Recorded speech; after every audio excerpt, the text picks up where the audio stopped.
एक समय की बात है, एक छोटे से गांव में एक साधु बाबा रहते थे। उनका नाम था महामुनि। वे अपनी गहरी दृष्टि और बुद्धिमत्ता के लिए प्रसिद्ध थे। लोग दूर दूर से उनके पास सलाह लेने आते थे। एक दिन गांव में अकारण ही तनाव और अशांति फैल गई। लोग एक दूसरे से झगड़ने लगे और चिड़चिड़े हो गए।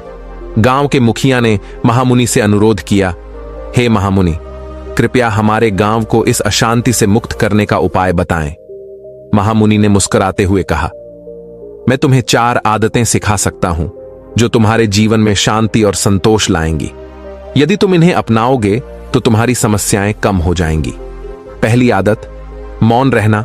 महामुनि ने कहा, पहली आदत है मौन रहना। जब भी तुम गुस्से में हो या चिंतित महसूस कर रहे हो तो 1 मिनट के लिए चुप रहो। अपने विचारों को सुनो और उन पर विचार करो। मौन में रहकर तुम अपनी भावनाओं को समझ पाओगे। गांव के लोग समझ गए कि कई बार हमारे कहे गए शब्दों का असर बहुत बड़ा होता है। उन्होंने देखा कि जब वे गुस्से में आते थे तब बोले गए शब्द अक्सर उनके रिश्तों को नुकसान पहुंचाते थे। धीरे धीरे उन्होंने मौन की आदत को अपनाना शुरू किया। दूसरी आदत, ध्यान करना। महामुनि ने आगे कहा, दूसरी आदत है ध्यान करना। हर दिन कुछ समय अपने लिए निकालो और ध्यान में बैठो। अपने मन को शांति देने से तुम अपनी आंतरिक समस्याओं को हल कर पाओगे।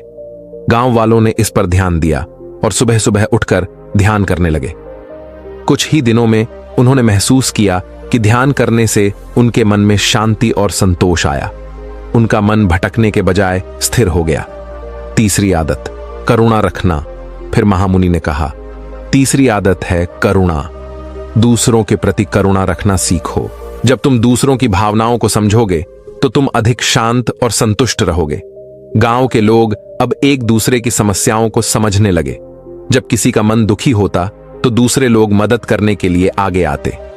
ये करुणा का संबंध गांव में एक नई ऊर्जा और एकता लेकर आया। चौथी आदत, आभार प्रकट करना। आखिर में महामुनि ने कहा, चौथी आदत है आभार प्रकट करना।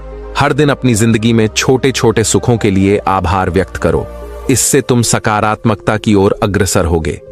गांव के लोग अब सुबह उठते ही अपने जीवन में मौजूद खुशियों का आभार प्रकट करते। किसी ने कहा, मैं आभारी हूं कि मुझे एक अच्छा परिवार मिला है, और दूसरे ने कहा, मैं आभारी हूं कि मेरे पास भोजन है।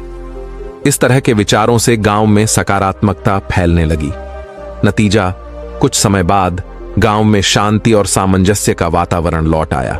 लोग एक दूसरे से मिलते, हंसते और खुश रहते। महामुनि ने देखा कि उनकी 4 आदतों ने गांव में अद्भुत परिवर्तन लाया है। उन्होंने सभी को कहा, यह सिर्फ 4 आदतें नहीं हैं, बल्कि एक नया जीवन जीने का तरीका है।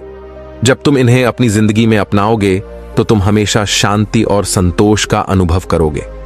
गांव के लोग इस सिखाई हुई शिक्षा को अपने जीवन में समाहित करने लगे और इस तरह उन्होंने जीवन में सरलता, शांति और संतोष लाने की दिशा में कदम बढ़ाया।